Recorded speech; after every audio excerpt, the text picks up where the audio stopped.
I wonder how many of y'all watched that El Chapo show or the Narcos Mexico.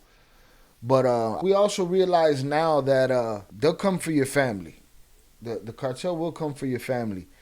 And it seems, if you let the TV show tell it, it seems like that wasn't a common thing back in the day. Now with the mob, that was always a common thing. It was like, no, we don't touch families, we don't deal with the wives and the kids. But I saw what they did to Güero Palma's family. I don't know if y'all know his story. And it seems like that was one of the first times that they went to that length, and they never came back from that.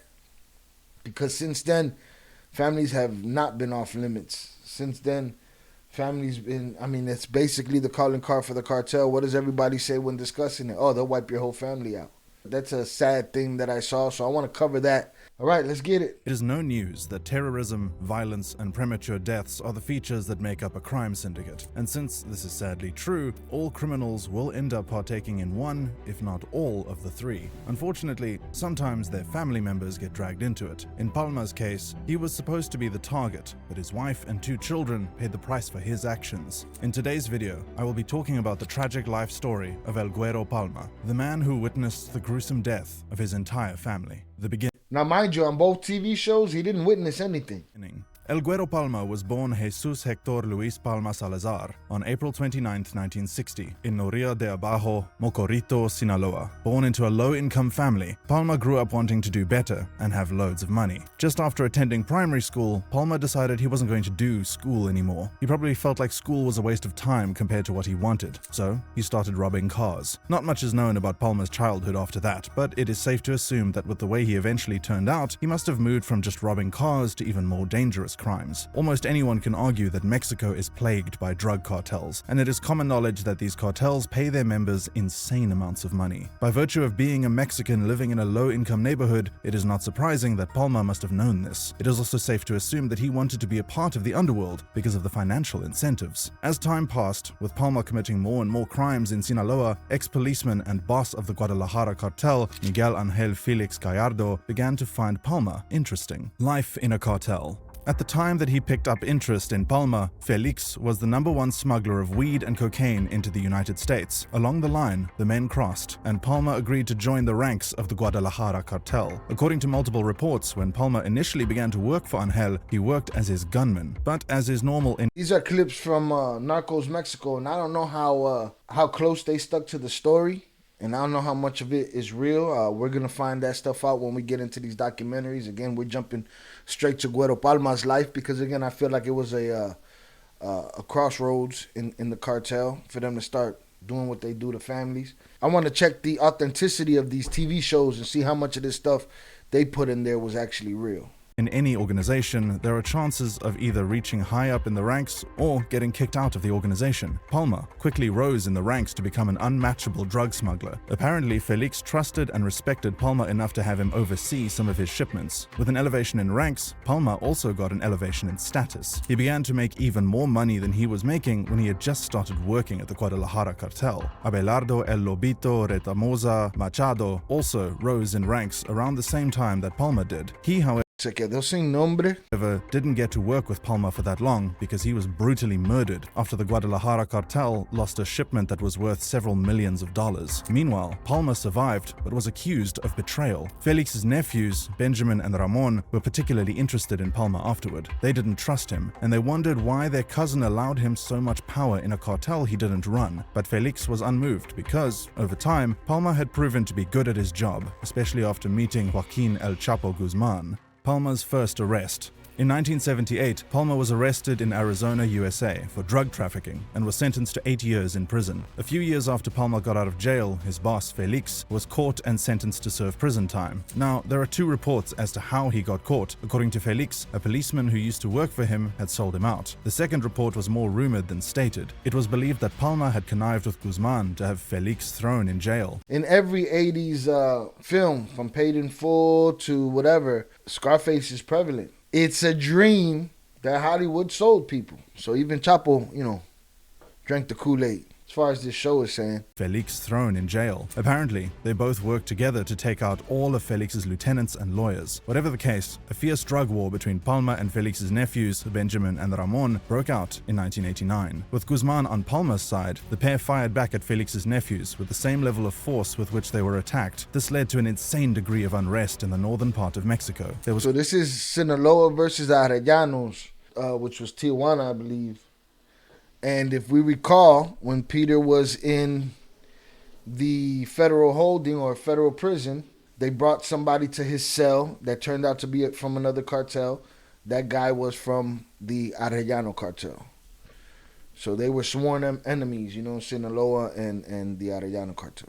Constant news of bombings, kidnappings, and beheadings, and while the cause of the drug war might seem personal on the surface, it was also territorial. With Felix in prison, his nephews Benjamin and Ramon wanted to gain control over a border city in the US, Sonora, which used to be supervised by Palma and Guzman, while both were still associated with Felix's cartel. And obviously, with control over a strategic border city, drug operations especially become easy between the two states on opposite sides of the border. Taking all of this into consideration, the Guadalajara cartel couldn't hold out as one for much longer, also considering that their boss was in prison. After the breakup of the cartel, Felix's nephews went on to form the Tijuana cartel, also known as the Arellano Felix organization. So they had a federation basically at that point. It was, again, from the movie, we'll get into the documentaries, it was Miguel Angel Felix Gallardo, Rafael Caro Quintero, and supposedly Caro Quintero invented the seedless bud, which allowed you more room to transport,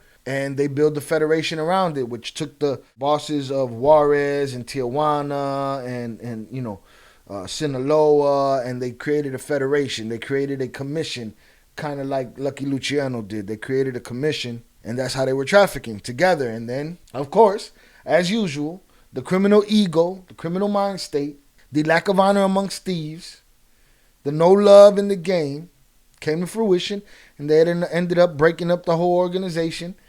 People will step over dollars for dimes. They broke up something that was rich over doing each other dirty, sticking each other up, smashing each other's girl, doing this, doing that. Just a bunch of stupid shit that people can't control themselves from doing. So when they say that the money is the most important thing, it's usually not, man. The ego is the most important thing most of the time. So they let this organization fall apart, and then everybody went back to doing their own things, and they went to war with each other. While Palma, Guzman, and Ismael El Mayo Zambada formed the Sinaloa cartel, the death of Palma's family.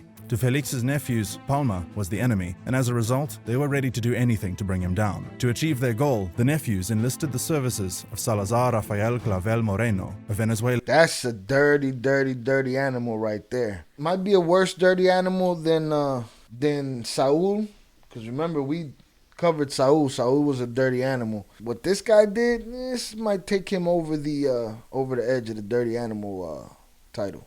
Drug lord who was known to be very handsome and had a charming smile that brought weakness to the knees of the women who encountered him. The plan was for him to seduce Palma's sister Minerva, thereby gaining him access to Palma's family and helping him stay informed about the operations of the So Buddy was gonna seduce Guero's sister so he could be in the family and be ear hustling. Sinaloa cartel via family circles. In a somewhat comical turn of events, that didn't work. Since desperation had set in, the group decided that it was better to seduce Palma's wife, Guadalupe. It turned out that Guadalupe wasn't happy in her marriage because her husband and father to her 2 children was never around. Armed with this knowledge, Clavel came into the picture and began to shower Guadalupe with all that Palma was unable to. While Palma was out overseeing shipments and bribing authorities, Guadalupe was acting on the love she had for Clavel. So, when Clavel brought up the idea of eloping with him, Guadalupe was too lovesick to refuse, causing her to willingly leave with her 2 children for Oakland. Okay, mind you, she was on some whole shit.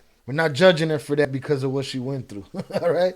And we're not saying that that's why she deserved it either. I don't think she deserved it. Again, this is a horrible turning point in the cartel. To me, it reads off as desperate, man. Like you can't get your guy without going this far. San Francisco. When they got to San Francisco, Clavel made Guadalupe take out a total of $7 million from one of Palma's accounts in San Diego. Damn. According to reports, when Palma received the news, he was so furious that he destroyed everything in the house he was staying in at the time. On Guadalupe's part, withdrawing such a huge amount of money out of Palma's account turned out to be the calm before the storm. In a San Francisco hotel, Clavel murdered and dismembered Guadalupe, after which he sent her head to Palma inside a metal cooler. 2 weeks later, he took Palma's 2 children, Natalia and Hector, aged 4 and 5 respectively, to San Cristobal, near the Colombian border, and threw them over the Concordia Bridge. He cruelly recorded the whole thing and later sent the video to the children's father. Palma's revenge. All right, so I didn't know which TV show to believe. I didn't know whether to believe El Chapo or whether to believe Narcos Mexico. But this guy's saying it as if it's fact. And we're going to find it again through documentaries, news reports, paperwork, interviews, and stuff like that. But says he beheaded her, put her dome in a cooler, sent her dome to the man with a videotape of the whole thing. So now it makes sense to me, the videotape. I forgot about that. At the beginning of this video, I said, oh, I didn't know he witnessed the whole thing, but he witnessed it secondhand via videotape. That guy is a dirty, rotten piece of shit. You can do that to some kids, you're dirty. And I will say that I enjoyed the El Chapo show more than I enjoyed the Narcos Mexico. This scene right here beats the emotional levity that they had in the Narcos Mexico. Narcos Mexico, it didn't really hit home. This right here, this guy's acting and the way they set up this scene, they killed it. He cruelly recorded the whole thing and later sent the video to the children's father. Palma's revenge, a mass murder spree. To say the least, the death of Palma's family broke him. In remembrance of them, he built a mausoleum in the Pantheon Gardens in Culiacan and commissioned it with the drawings of his wife and children. As you would expect, after grieving, Palma decided to avenge the death of his wife and children, to begin his ruthless... Bro, I don't blame Buddy. At the end of that, everybody is fair game. That's what kind of took it there. Listen, man, you look at these blood feuds, in Chicago, and you say, oh, why can't these kids just have peace, right? These kids are 15 and 16 years old. They don't even know why they're killing each other. They don't even know how the beef started. They don't have to. They just need to know how many of their people died. That's a blood feud. You know what I'm saying? And a lot of those go on forever. Can't have a peace summit about a blood feud sometimes. You know what I'm saying? So as far as this guy's concerned, and I'm sure there was other instances where it happened, but if this is the major turning point in the cartel game to where they started making okay to go after families, it's because that started a blood feud. Because if you're Güero, once that's done to you, all bets are off, Papa. Ain't nobody safe. In the Chapo show, you know, he told Chapo, make sure you smoke them all. In this one, they showed them come get dude in particular. They got him at the sneaker shop. They got him at the shoe store. They hit a home run out the park off his dome piece. Revenge spree, Palma had Clavel's... There's a Chapito right there. Not to be mistaken with El Guapo. 3 children and Clavel himself killed. Clavel's accomplices were also executed and dismembered, and shortly after, Clavel's lawyers and other family members followed suit. On November 8th, 1992... 3 children. Papa, you settled. How dare you go do anything to anybody's children with children of your own, bro? A direct karmatic line to your legacy right then and there.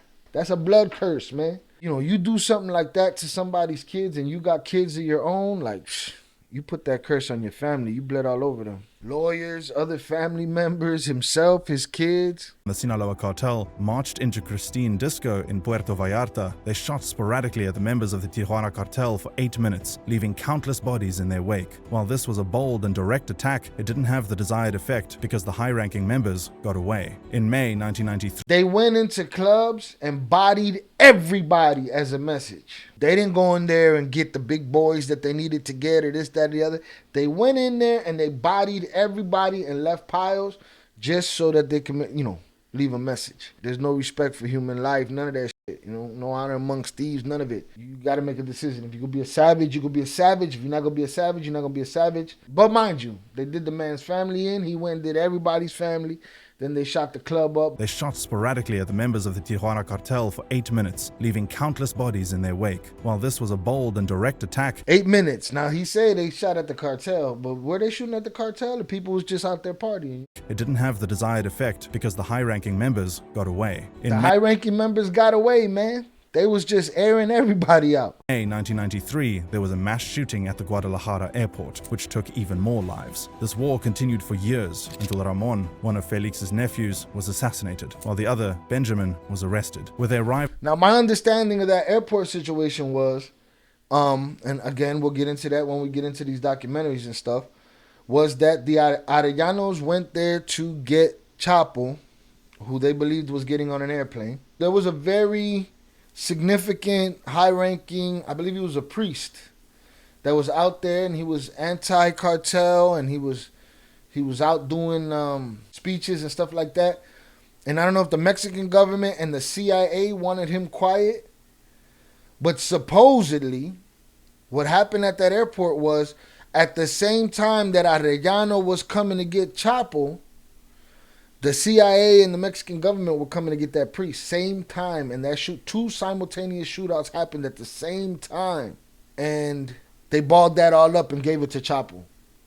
And put that on Chapo's head. That's my understanding of it. That is stranger than fiction right there. That you're in the middle of a war, you go to get Chapo at the airport, and then you just happen to run into a kill squad of people that are there to get this preacher too. You know what I'm saying? And it all turns into a crazy bumble. Like, this war continued for years until Ramon, one of Felix's nephews, was assassinated, while the other, Benjamin, was arrested. With their rival out of the way, the Sinaloa Cartel soon became the controlling drug organization in the whole of Mexico. Palma's second arrest. In the same year, Palma's co-leader Guzman was arrested, leaving Palma and Zambada to run the Sinaloa drug organization. In 1995, Palma had been on his private jet from Sonora to a wedding party. He, however, crash-landed on the field of Nayarit in western Mexico due to low fuel. Livid, Palma killed his pilot and co-pilot and hid their bodies in sleeping bags. He went into hiding after that, but was caught in June of the same year and was taken to... You make a mistake, first of all, that's a big mistake. You didn't gas up the plane. That's a huge mistake. But you make a mistake with these dudes, you end up wrapped up in a sleeping bag. Puente Grande prison. He was extradited to the US in 2007 and was incarcerated in 2008. He was first imprisoned in Phoenix, then in Colorado, at the Alcatraz of the Rockies, reportedly the most secure prison in Colorado. During his incarceration, Palma was only allowed an hour of sunlight from the roof window every day. In June 2016, Palma was extradited back to Mexico on good behavior. According to Daily Star, after being deported back to Mexico, Palma was charged with the double murder of 2 police officers in 1995 and has been held at the Altiplano prison near Mexico City ever since. But it was a goon. So there you have it. That's the GUERO Palma story. They did his family dirty. Again, they were going to go in under the guise of loving his sister. And they decided, nah, let's go with the wife. The wife bit. Got her children tossed off a bridge for it. Got her head put in a cooler for it and sent to him. So a lot of tragedy that led to a lot of bodies, you know what I'm saying? But to me, it feels like a tipping point to where the cartel realized, well, nothing's off limits and family can catch it too. And that is a sad, sad, sad story. Not just for his family, but for every family that it's touched since then. Again, recently we had that family that they found, and it was a bunch of teenagers and pregnant girls. And if family ain't safe, it's like, what do I want to be in that business for? You know what I'm saying? If the disparity of them not being able to get me where they want me is going to have them snatch up my kid, what I want to be in that business for? And then people say, oh, you got to be a gangster. If you have Tony Montana aspirations, bro, cool. But his reign at the top was that quick too, and a screenwriter told you that, not even reality. So if reality and a screenwriter's telling you, I'd buy it, bro.